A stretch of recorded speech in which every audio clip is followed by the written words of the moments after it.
Once upon a time there were two clever children.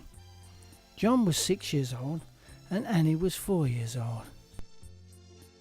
One day a very horrible thing happened whilst their dad was at work.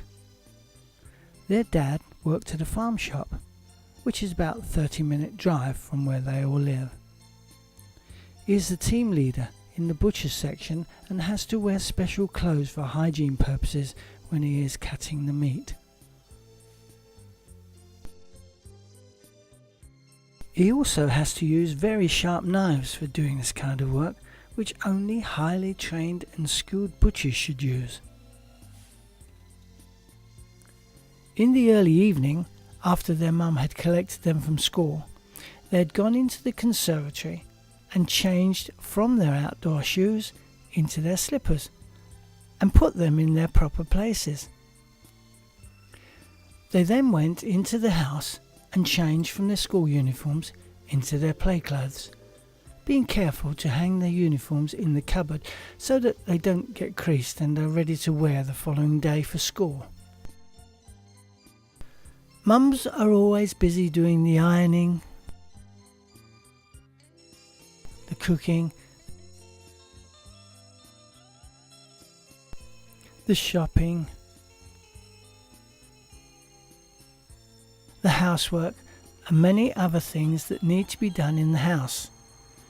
It's a good thing she has children that help her by keeping their bedrooms clean and putting their clothes away. This mum is especially busy. Her name is Tina. She also has her own school of music where she teaches piano in Bury St Edmunds. It's called the Mossman School of Music. The boy John was well into trains and Lego, so he was concentrating on building something really cool for his layout. His little sister Annie was tidying her room before asking her mum to look at how good she had set out the rooms in her Sylvanian family house. Mum's job was teaching people how to play the piano and to read music, and she was glad that the children were quiet and occupying themselves in their rooms, because she had a few things to prepare before her first student knocked on the studio door.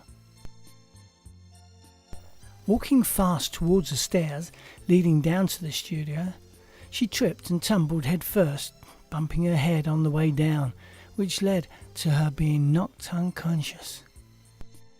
Annie had just finished changing her Sylvanian rooms around and called out to her mum to come and have a look, and was surprised that her mum didn't answer her, and even more surprised when she was getting her tea ready. She looked in the kitchen,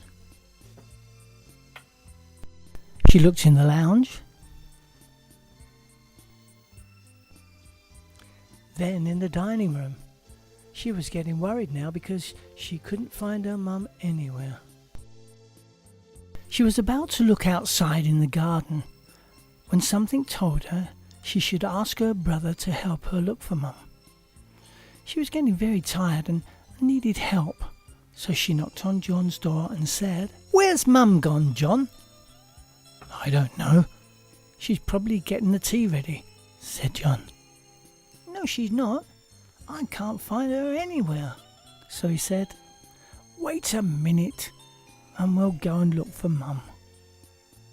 So they looked in the kitchen again. They looked in the lounge again. Then they looked in the dining room again. Even John was beginning to worry now. It wasn't like their mum to disappear without telling them where she was going. They both stopped to think of what to do next. "Okay," said John. "Let's think. Where can she be?" "Mum should be in the kitchen getting tea ready," said Annie. Suddenly they both looked at each other and shouted out loud, "No, she shouldn't. She should be down in the studio getting ready for her students' lessons." They both started to laugh, but then they looked towards the studio and their faces changed as they saw their mum lying on the floor. Annie gave the thumbs down sign because she didn't know what else to do. She screamed and started to cry. "Is she all right?" "Quiet, don't panic," said John as he went closer to his mum. "Wake up, Mum, please wake up." But she didn't wake up, and this made Annie cry even louder. "What shall we do?" said John. This was something that had not happened before, and he was not sure what to do. "I know, I'll phone Dad at work." But then he remembered that Dad was going on a works course today and wouldn't be at work. John was beginning to panic, but then said, "I know, I'll phone for an ambulance like they do in the movies." "Let's do it!" So John dialed 999. A very polite lady answered and said, "Emergencies, how can I help you?"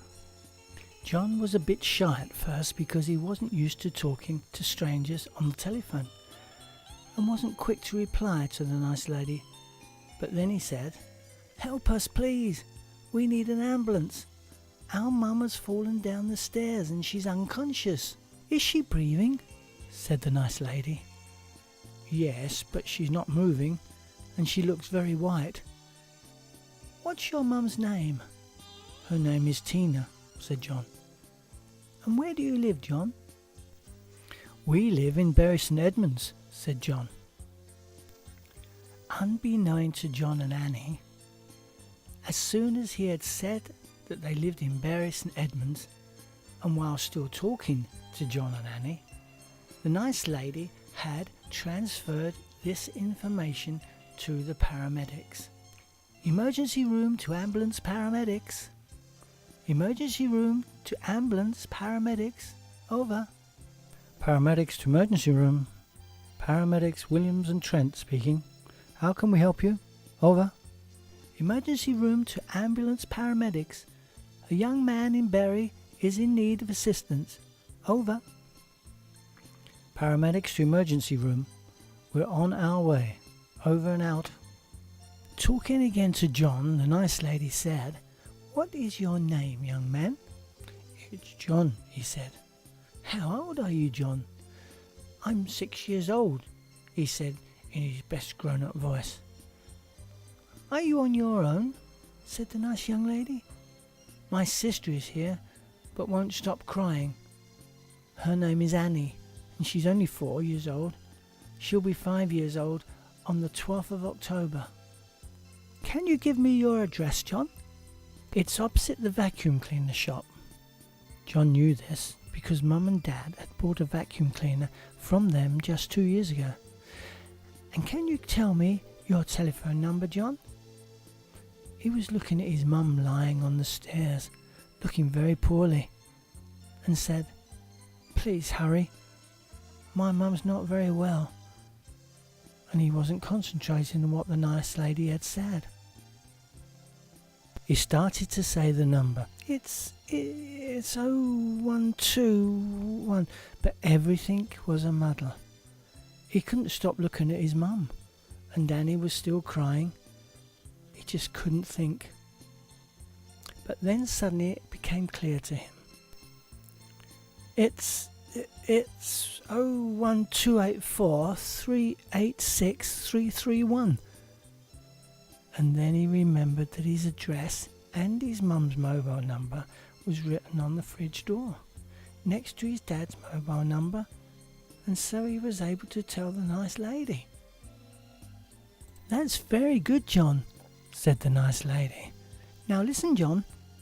When you first phoned me and said you were in Bury, I was able to transfer this information to the ambulance paramedics straight away, and they then started their journey to you. So by the time you told me your full address, they were halfway to your house. So don't worry, John, and tell Annie that the ambulance is on its way and you should hear it coming very soon. So open the door nearest to your mum to let them in." So John opened the door and suddenly they could hear the sirens on the ambulance. "They're here," said Annie. And very soon the paramedics were looking after their mum and had put an oxygen mask on her face. Annie had stopped crying at seeing her mum wake up, and the paramedics said that their mum was going to be all right, with no problems other than a bump on the head. Then they both had their photos taken in front of the ambulance. Later that day, two very important officials from the police force and the two paramedics that had treated their mum knocked on the door and asked for a Master John and a Miss Annie, and said they were there to present them with a medal each for bravery, for helping their mum when she fell down the stairs. Later, when their dad came home, they all went out to celebrate. John and Annie have now made up a game they call Don't Panic, which they play now and again just to practice phoning. Of course, they only pretend to phone the emergency services so as not to waste the emergency services time. And of course, they all lived happily ever after. Remember, in an emergency where you require the police, ambulance, or the fire service, dial 999 and state clearly what service you require.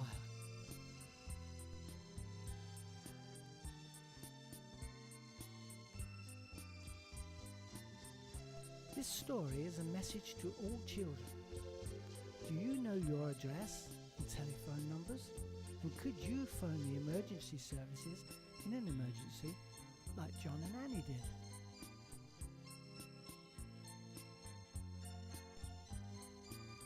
Is it fire, police, or ambulance?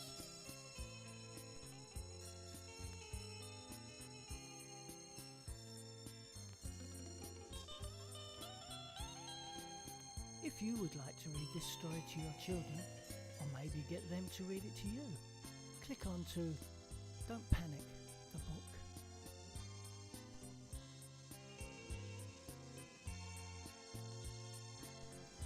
The Don't Panic series, Book 1, The Ambulance Service.